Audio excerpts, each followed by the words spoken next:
Hello, everyone. Welcome to Gift of Health Wellness Chat. I am Dr. Arjun Raipudi, and this is my lovely wife, Dr. Shobha Raipudi. We are both board certified lifestyle medicine doctors and co founders of Gift of Health. At Gift of Health, thousands of people have transformed their health, regained their mobility, lost weight, and kept it off, and even came off of medications for chronic diseases through better food and lifestyle. We are so excited to be here, and today is a special day because it's a special treat for every one of us. Like some of you might have known us either from our courses that we offer or through our documentary Plantify, or you might have seen us locally. But today we are so excited to bring a very, very special guest, Ashley Madden. And just brace yourself up for the wonderful session that you're going to have. So let your friends and family members know, because you don't want to miss this.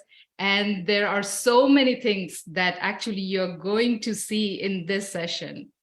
So let us know where you're from, where you're joining from, and we are so happy to see you all. Yeah, give a like, comment, thumbs up, and so that we let us know how the audio and video is. Before we get Ashley right on the show, we want to share a couple of things about Ashley and how we met.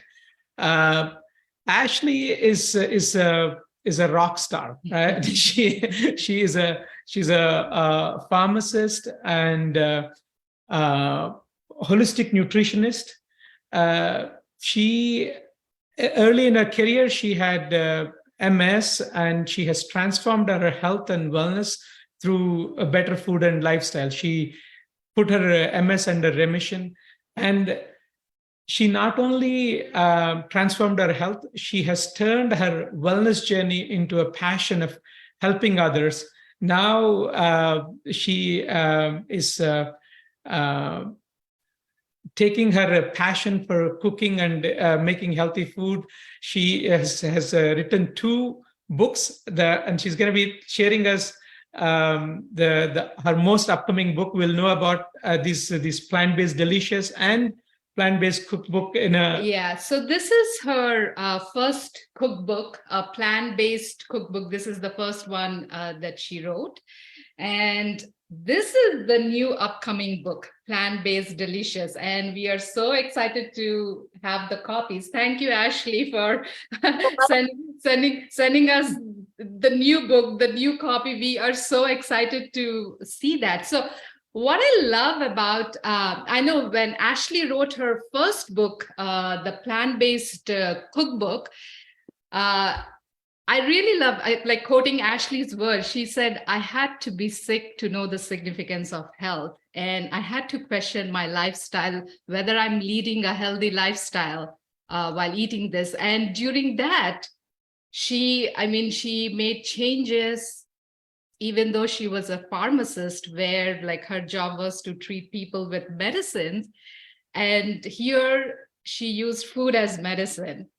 And the other beautiful thing that she said in this book was like, food is something that we eat every day on a daily basis. And this is a choice that we make on a daily basis, day in and out.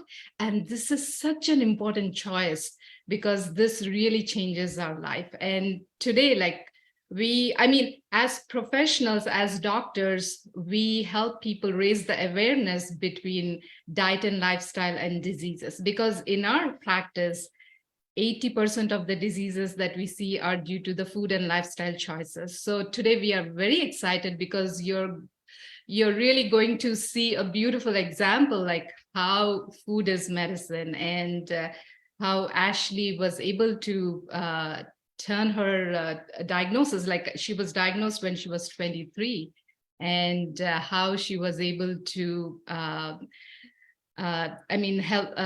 help herself, and she's helping thousands of people out there. So without further ado, like we will let Ashley share her story, and we are so excited to have her on our show. So welcome, Ashley, and we are honored to have you here. And Ashley is joining us from Taiwan. Yes. And it's like 9:30 at night right now. Everybody's asleep except for me. Well, maybe not my husband. Thank you for having me. This is so exciting. I'm really happy to be here. Thank you. Oh, we are so happy that you're here. So, Ashley, what, how was it like to be diagnosed with like MS, such a like a scary disease at such a young age? Yes. It was life-changing. It was, I think you said it's scary. It was really scary. And especially being so knowledgeable, or thinking I was so knowledgeable. I just finished pharmacy school. I was doing my residency. So I think that I immediately thought of the worst case scenario, and I just felt like I lost all control. I was, and probably still am, a bit of a control freak. And losing control of your health is, it's the scariest thing to lose.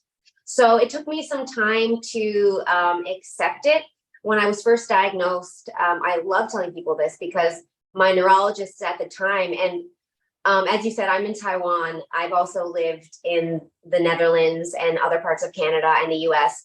And I've been lucky enough to have different neurologists. And it's very different because things are changing. But when I was diagnosed, the doctors told me, live your life, take your medication, and just, don't think too much about it. So it took me about 3 years to kind of overcome the depression I felt about that. Like, okay, so I have no power here. I just have to take my medication and cross my fingers that I don't progressively get worse or have more episodes. And so then when I felt like I had accepted it with the support of my family and my now husband, I just started doing some research. And a lot of research, but a long story short, I just came to the conclusion that a plant-based diet and lifestyle and everything that means was a no-brainer. And so I woke up one day and I said, this is the day. And that was the day. I'm a cold turkey person. I'm an all or nothing person, all in or not. And so I just had to do it that way. And so that's how it started. For people, who may not be unaware, Ashley. So Ashley is describing about multiple sclerosis. I know we are referring that to as MS. So Ashley, for our viewers, can you just tell what are the symptoms that people experience with MS? It would be nice to know. Sure. So multiple sclerosis is what's known as an autoimmune disease. There are different kinds of autoimmune diseases: rheumatoid arthritis, lupus, psoriasis, Crohn's, colitis. So these are all autoimmune diseases where your immune system mistakes a part of your body as foreign and attacks your own tissues, and in doing so causes damage. So with MS, it's your brain that gets attacked. So the symptoms vary because it depends on which part of your brain is affected. So some people might have a first episode and lose function of their legs, or not be able to see, or have numbness and tingling up one side of their body. So so it's different for everybody. That's the hard thing with MS. So that's why a lot of people, and you guys are in Newfoundland, and I get a lot of emails from people, not just in Newfoundland, but who are getting diagnosed with MS and who have questions. And I know that the process you have to go through to get diagnosed can be really challenging, and it can be long and stressful because you have to get MRIs and lumbar punctures, and then you need to go through your clinical history. So for me, I got an MRI in my back because I was having a lot of back pain because I was a runner. And the MRI I got was given to me by a sports physician, and I thought they would tell me I had a slipped disc or something wrong, sciatica or something. And then just out of the blue, they come in the room and they're like, "Oh, you have multiple sclerosis." And I was blown away. This wasn't a doctor that I knew. I wasn't going to see him again. So it was really terrifying. And I had to, when I did get a neurologist, we kind of had to backtrack, and I was having symptoms for 2 years previous, but I just didn't know because it seemed so benign to me. So I was having a classical symptom, which is called Lermite sign, which is like an electric shock kind of going down your back. I was having that for over a year and I didn't really know what it was. And I never thought to look into it. And then I was having numbness and tingling and muscle spasms, and loss of feeling on the left side of my body, mostly my leg. So that's how I was diagnosed. And then it's hard to put that in a box because, like I just said, people can have a range of symptoms.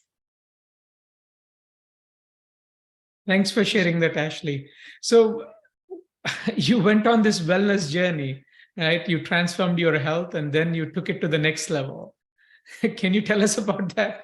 Yeah, so I took it very seriously when I decided that I was going to try as much as I could to take care of myself. I took it very seriously and I just made my whole life about it. And I'm very lucky that I had a partner who's now my husband and my family who is 100% behind me. So I just like went all in. And in going all in on a plant-based diet, on cooking for myself, on learning how to shop for vegetables, cook vegetables, how to put them together, I just realized that I was so in love with cooking and food. And I would like talk the ear off anybody about, oh, like eating is so important for health and the connection between disease and health and chronic disease and heart disease and diabetes.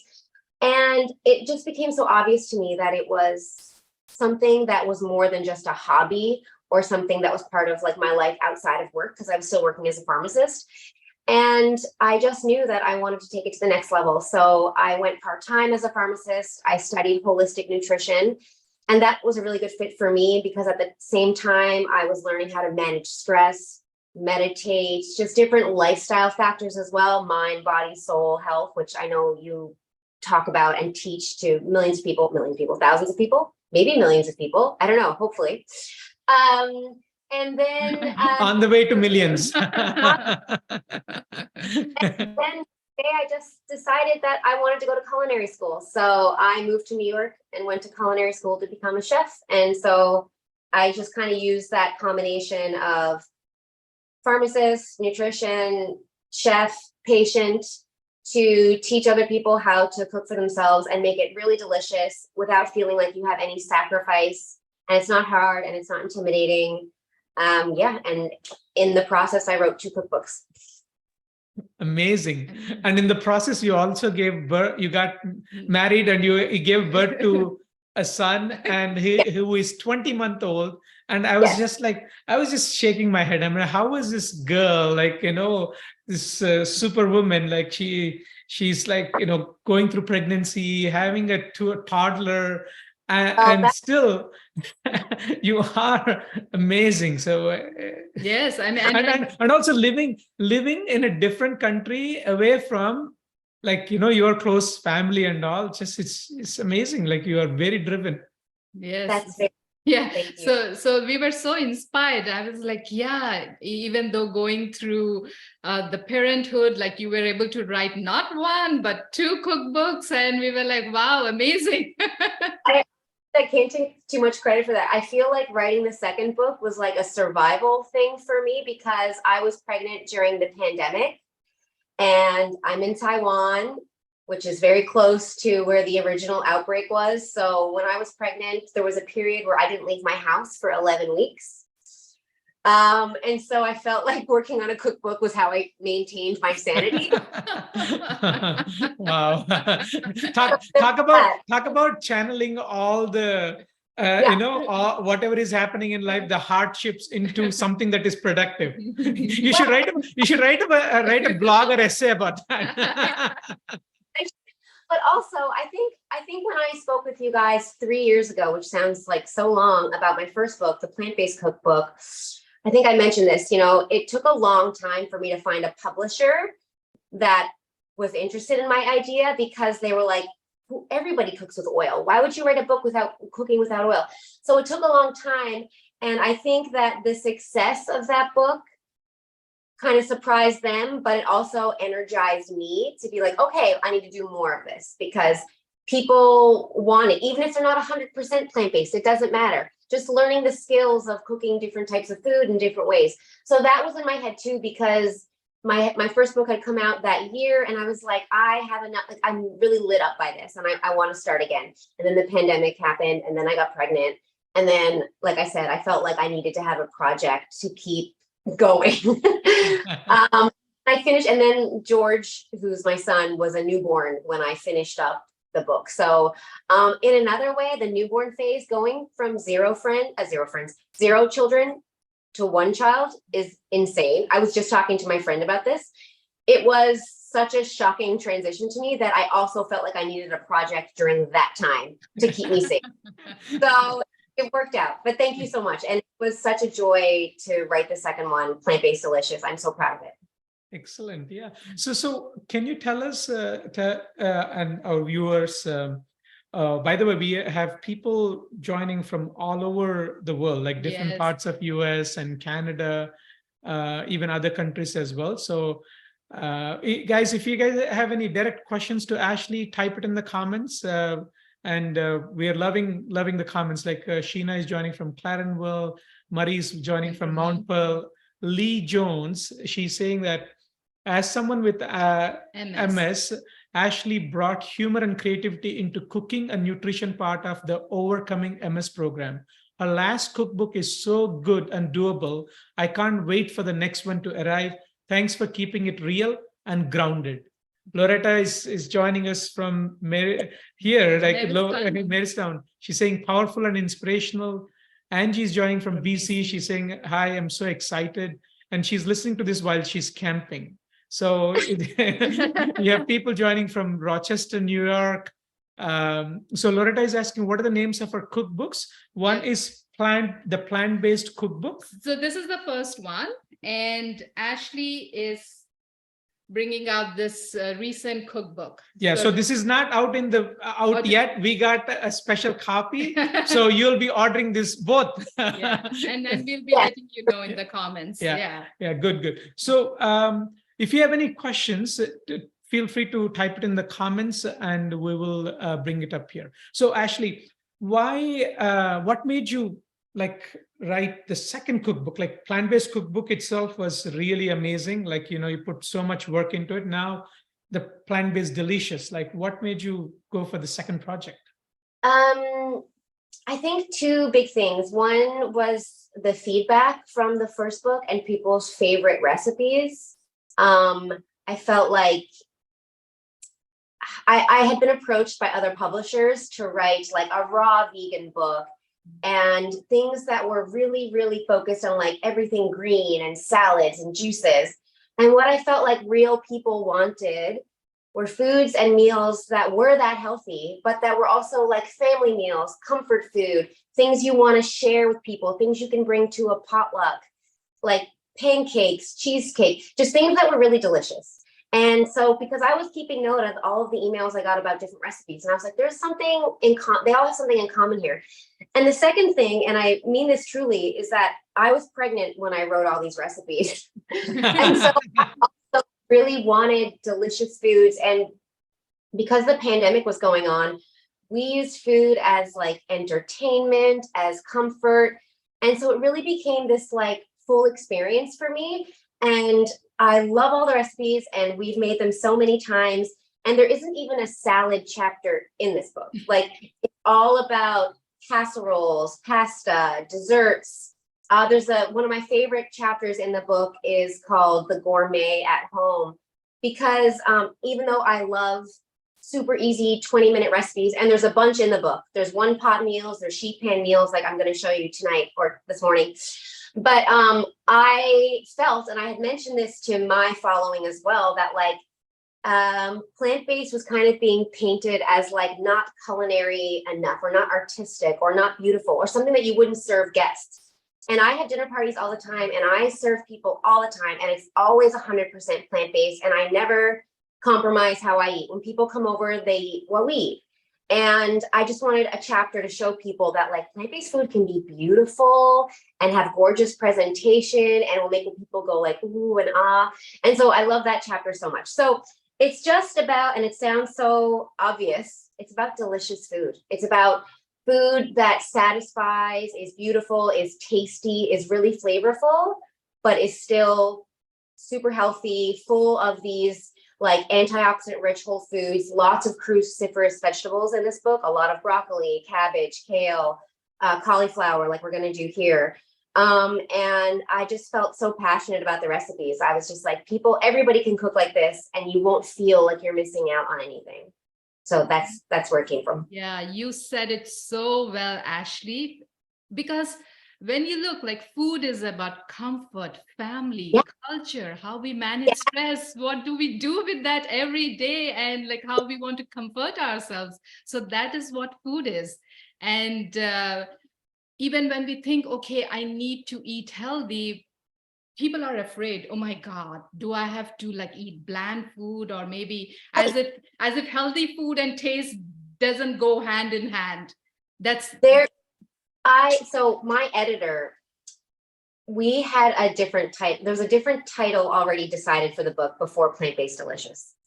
And my editor, when she got the first draft, she wrote me back and she was like, that's not the title. There is so much flavor in here. This is someone who doesn't eat plant-based. My editor was just, she works at a publishing house and she's a foodie, but she wrote me to say, I'm shocked at like all the things that you've done with food here.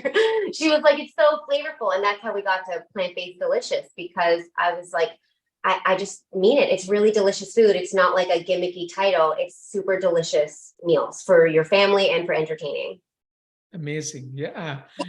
I do want to make one comment and observation, like, going through through pandemic and going through pregnancy, like, and having a newborn, people, like, they wear the stress, they gain weight and all, but eating all these delicious foods, like, look at you, like you are looking so you're looking like a picture of health, and like so you're looking so fit and well, like, so great job. And your skin, like, you're basically you're being a poster child for your for your message. I had a 100% plant-based pregnancy. I was 100% plant-based. I breastfed for over a year. I have a plant-based baby. Like, it's all good, and it wasn't difficult, and it's still not difficult. I think you have nailed your next cookbook idea: plant-based pregnancy and plant-based baby. Oh God. Actually, I have received that request. Plant-based pregnancy and plant-based baby. Yeah. yes. Yeah, good. Okay. Without further ado, we are excited to see the recipe that you're going to show. And yeah, what are we learning today? So this morning, I know it's early for you, it's late for me, but we are going to make one of the, like a very easy recipe from Plant-Based Delicious, one that we have every other week at least. It's a spicy sheet pan, cauliflower, and black bean taco recipe. So it has two parts, but they're very easy. I'm going to show you a picture in the book. So it's on page 90 in the book. So this is what we're making. We're making these tacos. That looks delicious. Yeah. So when we're making a taco, well, first of all, Taco Tuesday is a very wise, I guess, routine to have during the week, because tacos are generally easy. And tacos are really, the theme depends on what the filling is. So when I was writing this book, I really wanted cruciferous vegetables to be a star, because as you guys talk about and you are experts in, the cruciferous family is so nutritious. They have, cancer preventing nutrients. They're just the type of vegetable that I try to eat as regularly as possible. And I try and do that for my family as well. So the filling is going to be black beans and cauliflower. It's going to be tossed in just a little bit of hot sauce. And then we're going to use a bunch of spices as like a breading or as like a coating. And then they go in the oven, and that's it. And then they bake for 30 minutes, and then you take them out and you put on all the toppings. So I'm going to show you how we do that. So I'm just going to tilt my camera down so you can see what I have here. All right, so here I have about 5 cups of cauliflower. So this is like a medium head of cauliflower. And then I have 1.5 cups of black beans. So this is like a 15-ounce can drained. So very easy. And then the first thing we're going to do is make our spice mix. So this is nutritional yeast, which is, if for anybody that's not familiar with nutritional yeast, it is not the same yeast that's used to make bread or beer or anything like that. It's a deactivated yeast, and it has like a cheesy taste. So it's used a lot in vegan recipes. And I'm going to add a bunch of spices to that. So I'm going to hold them up so you can see. So this is cumin, one of my favorite spices to use. This is chili powder. This is garlic powder. And so all these spices are going to make an incredible flavor. And this is onion powder. And this is sweet paprika. So I'm going to put all of that in there. And I'm just going to like mix it gently so it gets all kind of together and we don't have any chunks of anything. So I'm going to put that aside for a second. So I'm just going to lay that here. And then I'm going to put the black beans in with the cauliflower. This is how easy it is. It's so easy. So this is a 1/4 cup of a vinegar-based hot sauce. So I like to use Frank's hot sauce. And it's not too much, so you're not adding too much sodium, and it's not going to be too spicy. And I like to think of this recipe as kind of like a hybrid between a black bean taco and like cauliflower wings, but not as spicy. So we're just mixing this here. And what's going to happen is the hot sauce is going to act like a sticky coating on the cauliflower and on the black beans. So I'm just going to keep stirring this until all of the cauliflower is looking a little bit pink or red. And if you want it to be spicier, you can add more hot sauce. This isn't too spicy. And then I'm going to add half of the spice mix. I'm going to toss. And we add it in stages because if you add all of it in the beginning, you mostly get the sticking on the top layer. And then I'm going to add a second bit. Toss them again. And I have my oven preheated to 400 degrees Celsius or, 400 degrees Fahrenheit or 200 degrees Celsius. And that's it. Then we're going to pour these out on the pan in a single layer. Let's get everything out there. I bet that smells so good. It does smell so good. Yeah. I love that. And that's it. So now I'm going to put this in the oven. And I already have a batch made. So the magic of TV, I guess we can call this. So this goes into the oven for 20 minutes. You take it out, you flip it around, you put it back in for another 10, and it's done. So when it's finished, get my batch. So when it's finished, it will look like this.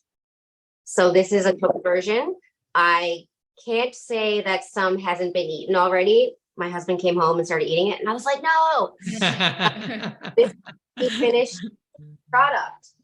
And now I'm going to show you the next part. So tacos are really all about the toppings.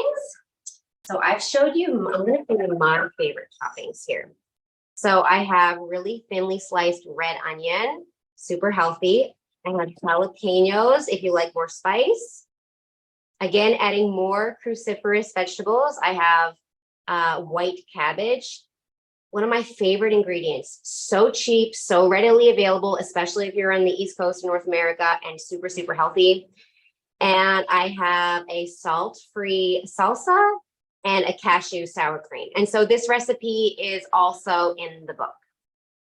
Now, before I make the taco, I should also say that this recipe is currently up on my website. So if you go to riseshinecook.ca, I just put this up like an hour ago, and you can print it and make it yourself. So what we're going to do then is we're going to take our corn tortillas. If you don't have corn tortillas, you can use like a whole wheat wrap and make it like a burrito. You can use like a lettuce, a leaf of romaine lettuce and do like a lettuce taco. You can do whatever you want, but these are readily available here. And so I have it doubled up here because I think they might crack because I toasted them a while ago. And so then all we do, we get a spoon. And this will make about, depending on your serving sizes, probably about 8 tacos. So you put in your filling, you do some cabbage, some red onion, definitely some salsa. I love salsa on tacos.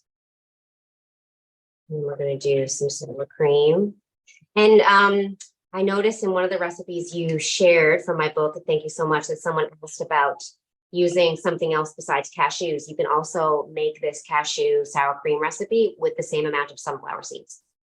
And then we need lime, so a little bit of lime, and that's it. And you can change the toppings how you want. You can use lettuce, you can do pickled red onions, you can do spinach, you can do you know, thinly sliced bell pepper, whatever you want. That's it. Wow. My mouth is watering just looking at it. I haven't eaten dinner. It was really good. It's good. Yeah. So I'm not Lee has a question. What kind of taco shells do you use? So Lee, Ashley used here corn tacos. These are 100%, sorry, masa harina. So they're just, masa harina is corn flour essentially.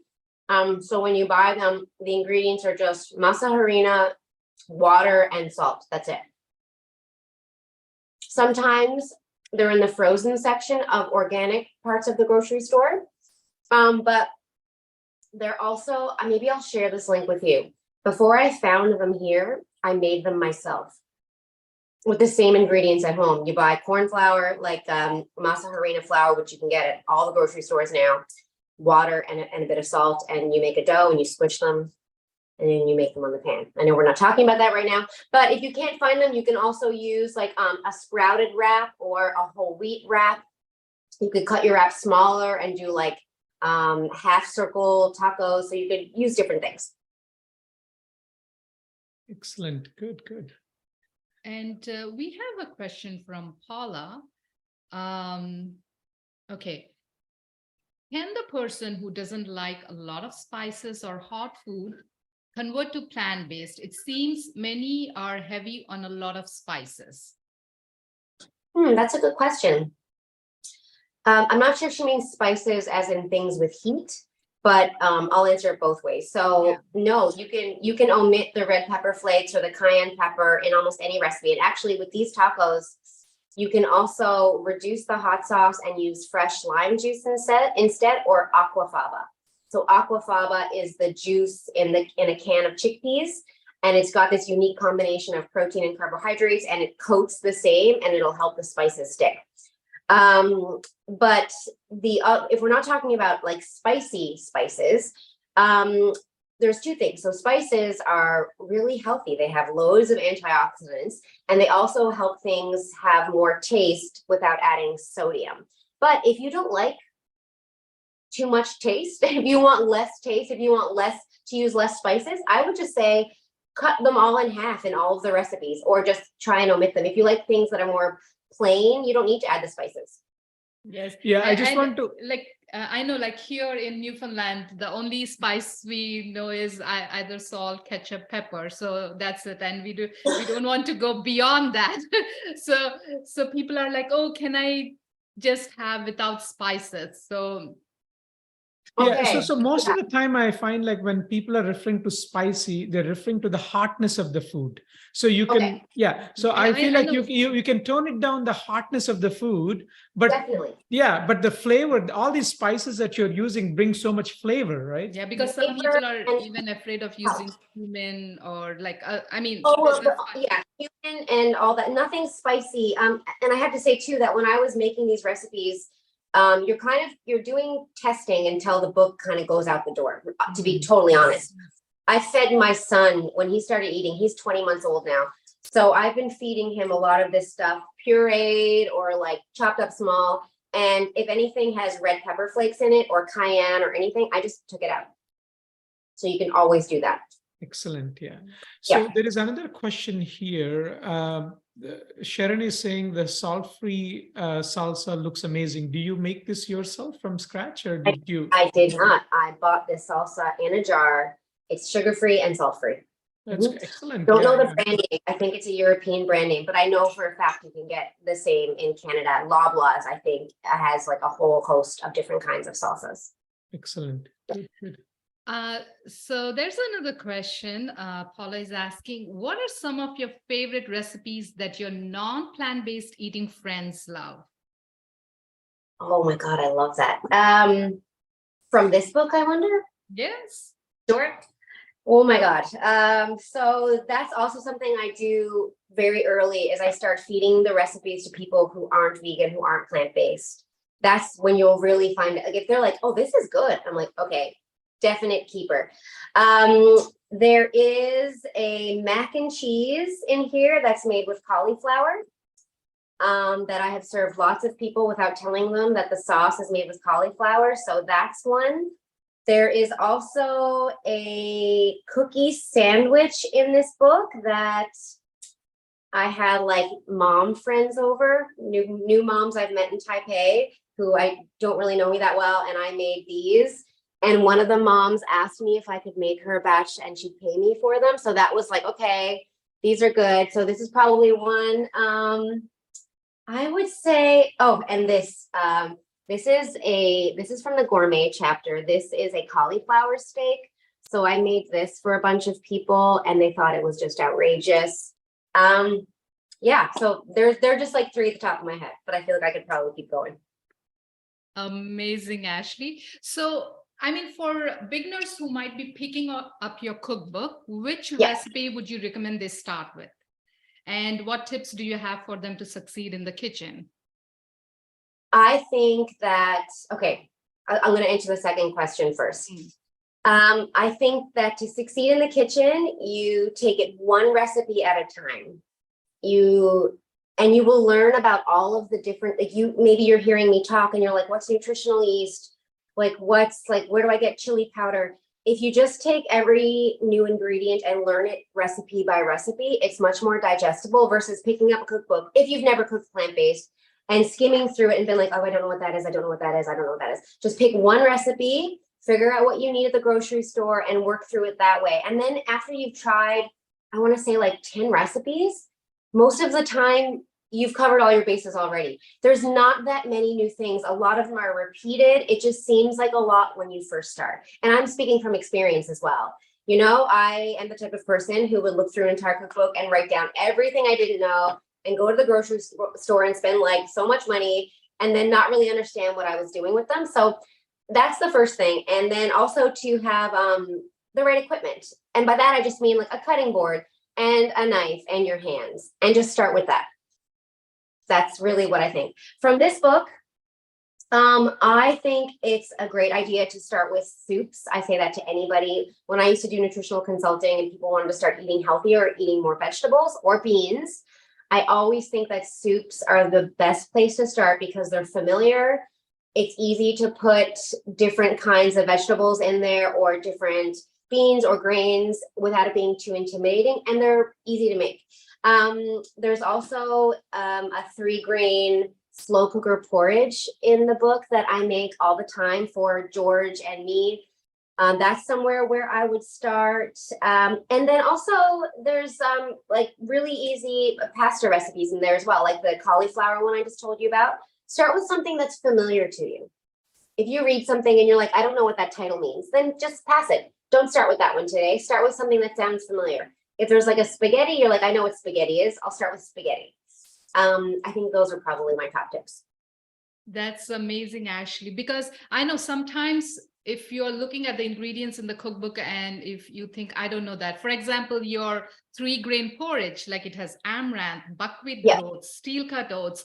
So let's say even if you're thinking, okay, I don't know what amaranth is, or I don't know what teff is.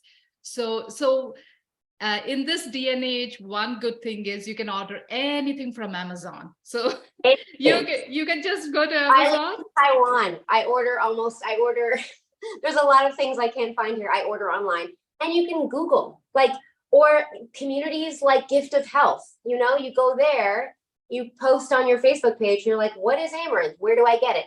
And it's scary or intimidating until you know, and then you're like, oh, it's just next to the quinoa or the rice. It's just like that, you know? Yeah, and So, we do order quite a bit from where we live in remote rural yeah, Newfoundland, and you've come to one of our Gift of Health wellness retreat before with your parents. yes. Yeah. Um, so like when we order quite a bit from Amazon. Like other day we ordered millets, right? So millets are not easily available here, but we got millets and we got different kinds of oat groats. Amazon is excellent. iHerb.ca is another option. I'm not sure if you've heard of that, but that's one that Okay. when I went to visit my parents last summer, I bought some things from there and had them delivered. But yeah, so it's just like looking it up. And if you think you're like, oh, I haven't seen that at Sobeys or whatever, like you said, you just go online and you can probably find it quite easily. Good. So, okay, Sonia says, can't wait for your new cookbook. Any suggestions for how to prepare okra? Just bought some yesterday. Okra. You know what? I have never cooked with okra because I don't like it. Oh, okay. So we can pitch in on that. Like, so okra, yeah. So okra is one of our favorite vegetable. Like this is something that we grew up. Like if you grew up in India, South India especially, like okra is like staple. Just like people eat potatoes are as common as that. Like in there are different names to okra in India. Actually, growing up, we didn't know we never heard the word okra. It's called lady finger in India. Yeah, for some reason. It's slender, like Yeah, for some reason in India it's called lady finger, and in my native language it's called bendakai.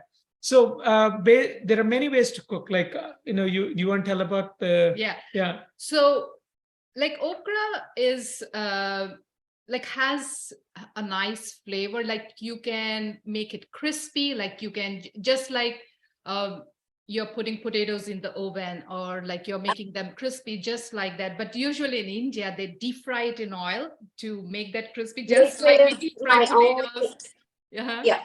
Yes. Here, there's a lot of Indian food in Taipei, especially, and all of the okra dishes, everything is deep fried. Yeah. So but we figured out what we do is like basically we cut if it is, see, in Newfoundland we get where we live, we get like actually frozen okra. Yes. So the frozen okra, it's already cut. We basically steam it for about like 10 to 15 minutes in a steamer in the microwave, and after that the steaming, it reduces the stickiness of it, like because okra itself is very sticky. So once you steam it, like it decreases the stickiness, and then Shoba just cooks it without any oil, with some onions and some spices, and at the end, like some salt, and like then peanuts. Like we have dry roasted peanuts to it, so it's like that's really good. Yeah, it's delicious. Yeah. So there are a lot of things that actually you can do it. So one is okra stir fry. So where you're just steaming, add a little bit of salt, turmeric, chili powder, or your favorite spices. Yeah.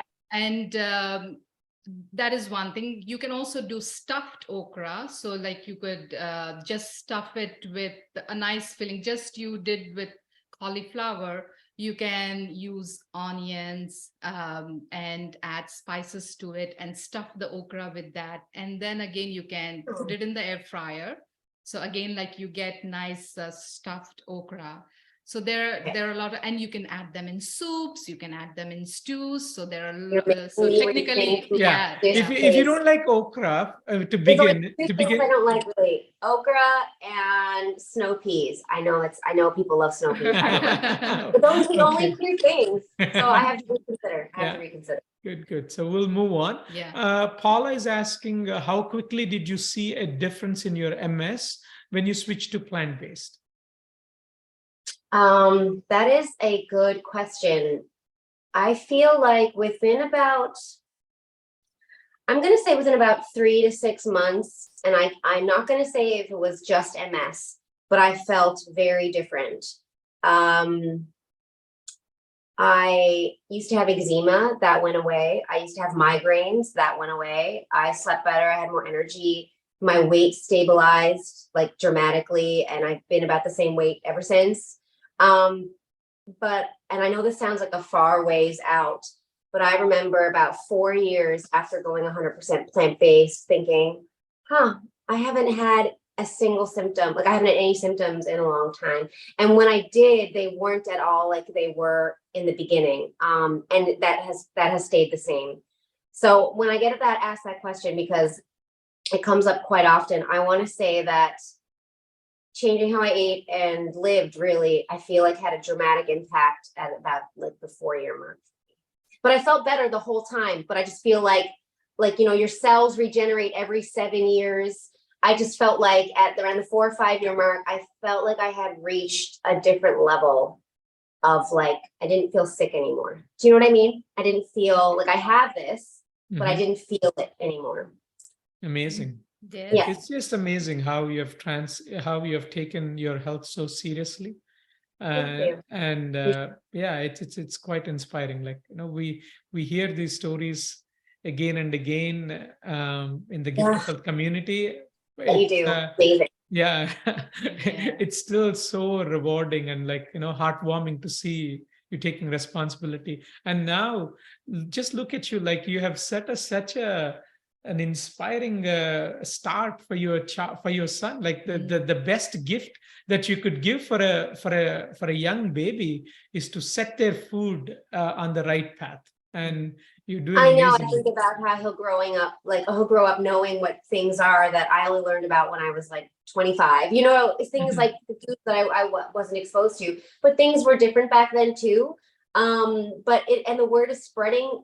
People like you and professionals like you are really showing people that there's another way of going about health that's not so restrictive or involves a lot of medications. And like you said, Shobha, in the very beginning, like 80% of people that you see have chronic conditions that are related to lifestyle factors, mostly diet. And I think that is spreading. And I think that it's less of a crazy thing to hear now when you hear someone who says, oh, well, just this week or last week, I received an email from someone that I've worked with, and she used to be pre-diabetic and now she's not. And that's like, that's incredible. That is just, and I want her to like scream it from the mountaintops. And I know you guys hear these messages all the time. I remember when we were at your retreat, one of your guests there was an alumni, and she was showing us all the medications she had come off of and all the weight that she had lost. And it almost sounds too good to be true to say that it's just diet. I think we hear so often that it's repeated, that it loses its potency. You know what I mean? Like, oh, diet can't be that important. But it is. It's that important. And it's not just for losing weight. It's for controlling inflammation. It's for things ranging from energy to fertility to all kinds of things. It's just, I don't know. I just love what you do. Thank you so much, Ashley. And you're so right. And as what we cook and what we serve to the family is the best gift actually that we can give to our family members, because a healthy family member becomes a healthy individual. And when we are healthy and are at peace with ourselves, that's when like we can be of service to other people too. So that is the best gift we can give it to anybody else. So well said. I say often, and I talked about this in my first book, that changing my diet gave me a level of freedom that I find hard to put into words.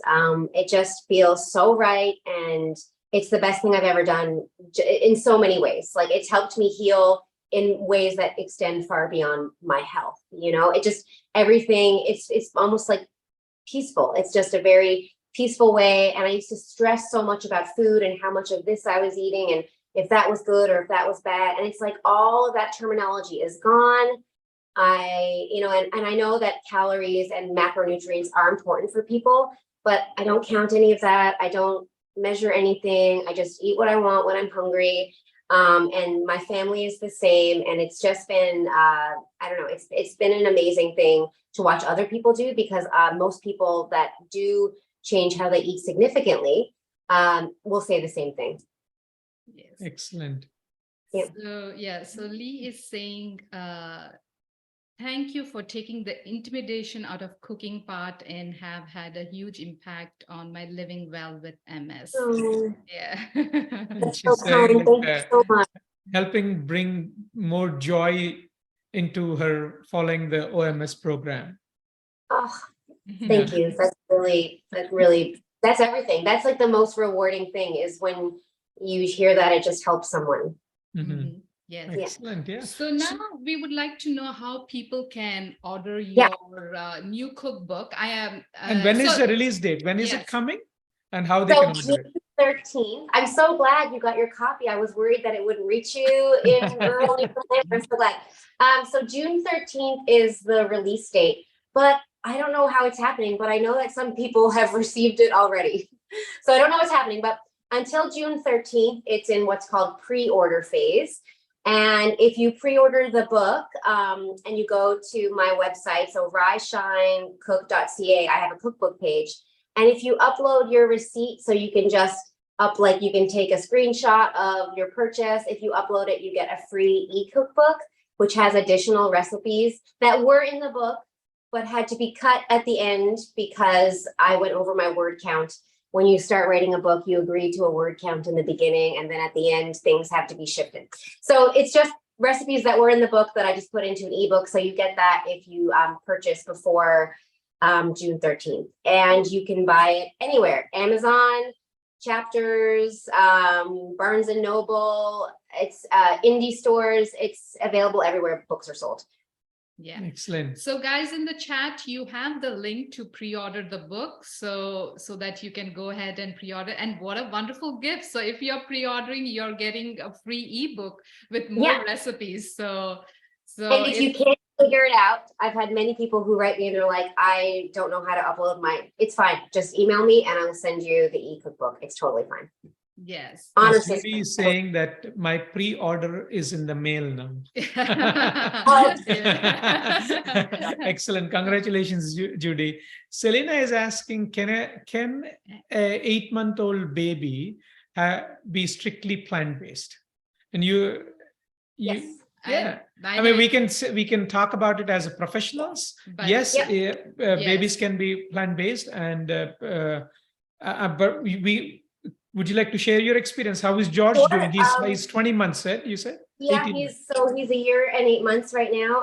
And I did introduce eggs when he was maybe 6 or 7 months old, just to avoid allergies in the future.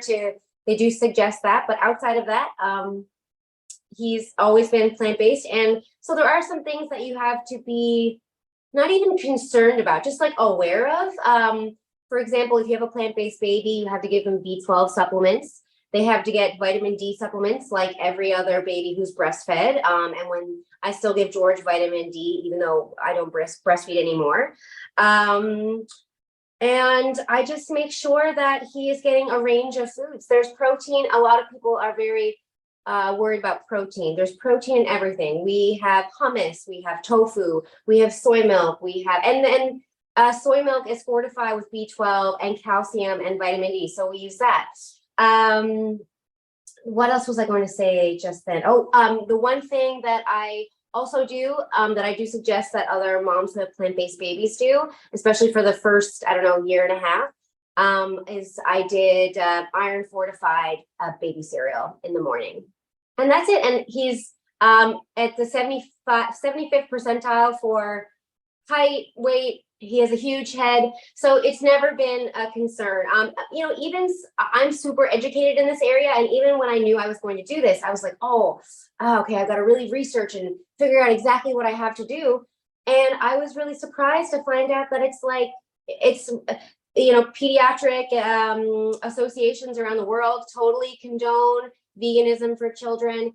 and there isn't that much strategy or planning. I don't have like a timetable of anything. I find it very easy. Cleanup's very easy. I don't have to worry about cross-contamination because we don't like cook with meat and stuff. So I don't know. I love it.